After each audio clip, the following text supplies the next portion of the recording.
Next ಮುಂದೆ Chandrababu Naidu prime minister ಆಗ್ಬೋದು ಅಂತ ಇದೆ, ಅಥವಾ ನಿತೀಶ್ ಕುಮಾರ್ ಅವರು ಆಗ್ಬೋದು, ಅಥವಾ ನಿತಿನ್ ಗಡ್ಕರಿ ಆಗ್ಬೋದು ಅಂಬುದಿದೆ. ನನಗೆ ಇರ್ತಕ್ಕಂಥ ಒಳ ಮಾಹಿತಿ, ನಾನು ಮನವಿ ಕೂಡ ಮಾಡ್ತಕ್ಕಂಥದ್ದು ಬಿಜೆಪಿಯ ಮುಖಂಡರುಗಳಲ್ಲಿ, ಕಾರ್ಯಕರ್ತರಲ್ಲಿ, ಸ್ವಾಮಿ ಸಾಕ್ ಮಾಡಿ ಸಾಹೇಬ್ರ ವಿಶ್ವಗುರುನ ಇಳಿಸ್ರಿ, ನಾನೇ ಬುದ್ಧಿವಂತ ನಾನೇ ವಿಶ್ವಗುರು ಅನ್ನೋದನ್ನ ಸ್ವಲ್ಪ ನಿಂದಿಸ್ಬಿಟ್ರೆ ಬಿಜೆಪಿ ಅವರು ಬಿಟ್ರೆ ಬೇಜಾನ್ ಮಾತಾಡ್ತೀಯಾ.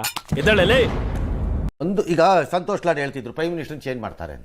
ನನಗೂ ಇನ್ಫಾರ್ಮೇಶನ್ ಇದೆ, ಖರ್ಗೆನ್ ಮೋಸ್ಟ್ಲಿ ಚೇಂಜ್ ಮಾಡ್ತಿದ್ದಾರೆ, ಎಐಸಿ ಅಧ್ಯಕ್ಷ ಪ್ರಿಯಾಂಕಾ ಗಾಂಧಿ ತರ್ತಿದ್ದಾರೆ ಅಂತ ನನಗೊಂದು ಇನ್ಫಾರ್ಮೇಶನ್ ಇದೆ. ಎಐಸಿ ಅಧ್ಯಕ್ಷರನ್ನಾಗಿ ಆಗ್ತಿಲ್ಲ ಖರ್ಗೆ ಕೈಲಿ.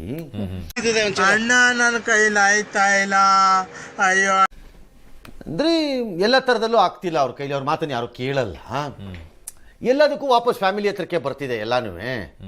ಹಂಗಾಗಿ ಈಗ ರಾಹುಲ್ ಗಾಂಧಿ ಬೇಡ, ಸುಮ್ಮನೆ ಪ್ರಿಯಾಂಕಾ ಮಾಡ್ಬಿಡೋಣ ಅಂತ ಏನೋ ಪ್ಲಾನ್ ನಡೀತಿದೆ ಅಂತ ಒಂದು ಸುದ್ದಿ ಇದೆಯಪ್ಪ.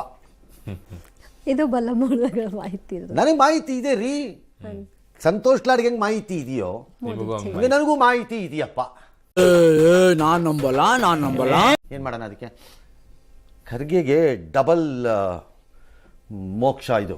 ಯಾಕಂದ್ರೆ ಒಂದು ಕಡೆ ತಾನೇ ಬಂದಿರೋ ರಾಜ್ಯದಿಂದ ಅದನ್ನು ನಿಭಾಯಿಸಬೇಕು, ಹೌದು. ಇನ್ನೊಂದು ಕಡೆ ರಾಷ್ಟ್ರ ಮಟ್ಟದಲ್ಲಿ ಕುಹಕಕ್ಕೆ ಒಳಗಾಗ್ದಂಗೆ ನೋಡ್ಕೋಬೇಕು. ಅದೆರಡೂ ಆಗ್ತಿಲ್ಲ ಸದ್ಯಕ್ಕೆ. ಬಟ್ ಸ್ಟಿಲ್ ಈಗಲೂ ಬಿಜೆಪಿಯ ಲೆವೆಲಲ್ಲಿ ನಡೀತಿಲ್ಲ ಇದು. ಬಿಜೆಪಿದು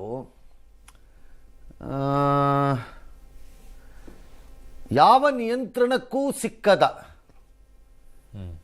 ಲೆವೆಲ್ಗೆ ಹೋಗಾಗಿದೆ ಅದು. ಅದು ಅದು ಈ ಹಾದಿ ಬೀದಿನಲ್ಲಿ ಚರಂಡಿಲಿ ರಾಡಿ ಮಾಡ್ಕೊಳ್ಳೋಕ್ಕಿಂತ ವರ್ಸ್ಟ್ ಆಗೋಗಿದೆ ಅದು. ಬಿಜೆಪಿ ನನ್ನ ಪ್ರಕಾರ ಪಕ್ಷ ಎಂದು ಕರೆಸಿಕೊಳ್ಳಲು ಕರ್ನಾಟಕದಲ್ಲಿ ಮೋಸ್ಟ್ ಅಯೋಗ್ಯ ಪಕ್ಷಗಳು ಯಾವ್ದಾದ್ರು ಈ ದೇಶದಲ್ಲಿದ್ರೆ ಅದು ಕರ್ನಾಟಕದಲ್ಲೇ. ಹಾಗಾಗಿ ನನಗೆ ಬಿಜೆಪಿದು ಹೇಳಕ್ಕೆ ಬರಬೇಡಿ, ಅವರು ವೇಸ್ಟ್ ಬಾಡಿಗಳು, ಡಿಸ್ಕಷನ್ಗೆ ಯೋಗ್ಯವಿಲ್ಲದೆ ಇರುವಂತಹ ಕಂತ್ರಿಗಳು ಮತ್ತು ಕಚಡಗಳು.